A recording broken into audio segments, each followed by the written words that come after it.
Hello बच्चों, चलिए प्रश्न को देखते हैं। एडीए न्यूनता से जीन चिकित्सा से संबंधित कौन सा कथन गलत है? हमें यहाँ पर गलत कथन बताना है।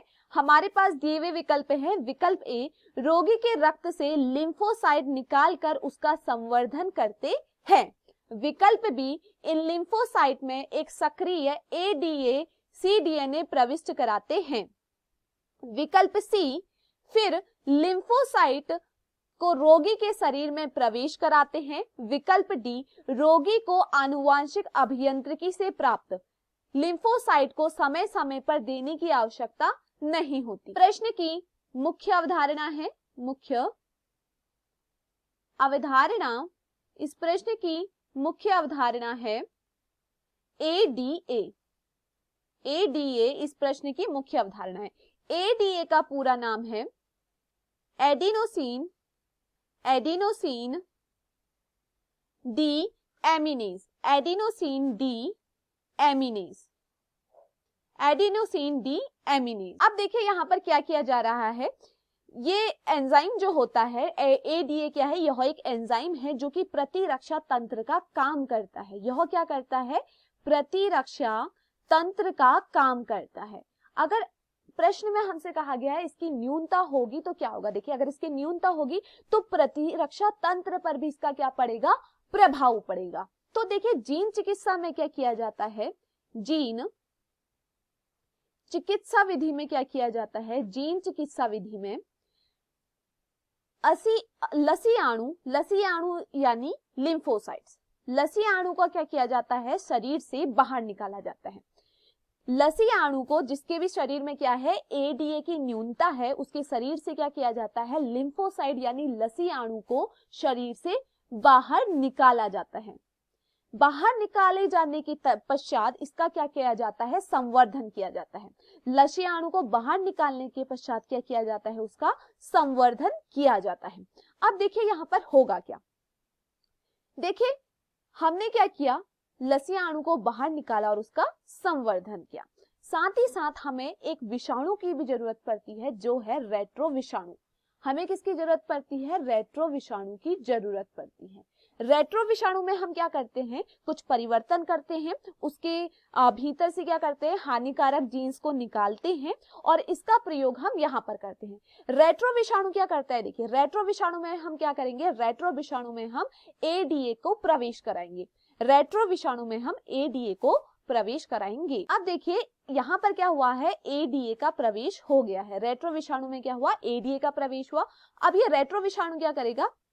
यहाँ पर आरएनए को डालेगा और आरएनए जो होगा, आरएनए में क्या पाया जाएगा? एडीए पाया जाएगा। अब देखिए ये क्या है? यह एक आरएनए है जिसमें क्या है? एडीए जीन है। ये आरएनए में क्या होगा? यह आरएनए बदलेगा डीएनए में, और यह आरएनए जिसमें एडीए है, जब यह डीएनए में बदलता है, जब आरएनए से डीएनए बन रहा है तो इस डीएनए को हम क्या कहते हैं? सीडीएनए।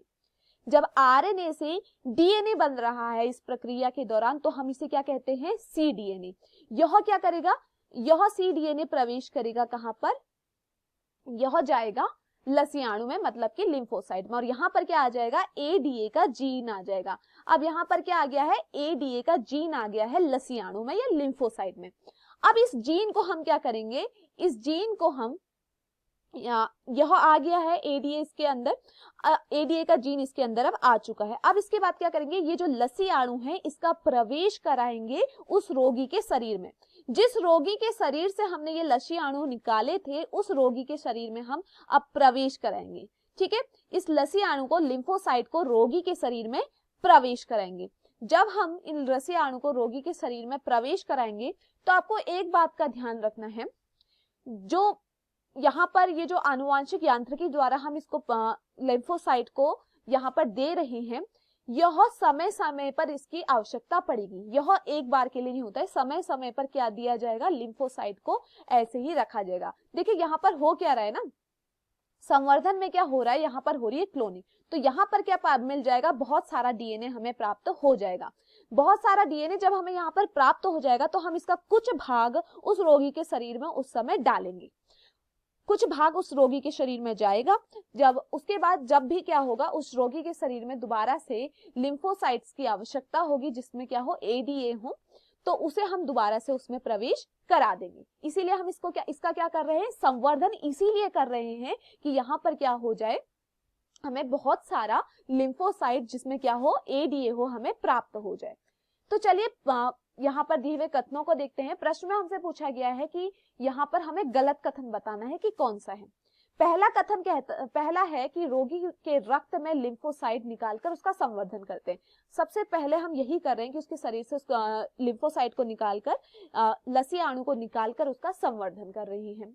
विकल्प 2, इन लिम्फोसाइट से एक सक्रिय एडीए सीडीए प्रविष्ट कराते हैं। देखिए मैंने अभी आपको बताया, ये जो रेट्रो है ये क्या करता है, प्रवेश कराने से पहले ये जो आरएनए है एडीए का, इसको क्या करता है, सीडीएनए में बदलता है और उसके बाद इसमें जाता है, यह जाता है लिम्फोसाइट में। जब ये सीडीएनए में चला जाता है उसके बाद ये लिम्फोसाइट में जाता है। तो हम यही कर रहे हैं, तो यहाँ पर यह कथन भी सही है। विकल्प सी कहता है फिर लिम्फोसाइट को रोगी के शरीर में प्रवेश कराएं। उसके बाद हम यही कर रहे हैं कि रोगी के शरीर में प्रवेश करा रहे हैं। विकल्प डी कहता है रोगी में आनुवांशिक अभियांत्रिकी से प्राप्त लिम्फोसाइट को समय समय पर देने की आवश्यकता नहीं होती। लेकिन यह गलत है, हमें बार बार इसे देने की आवश्यकता होती है। तो दिए हुए विकल्पों में हमारा जो गलत कथन है विकल्प डी। मैं आशा करती हूँ आपको यह समझ में आया होगा। धन्यवाद।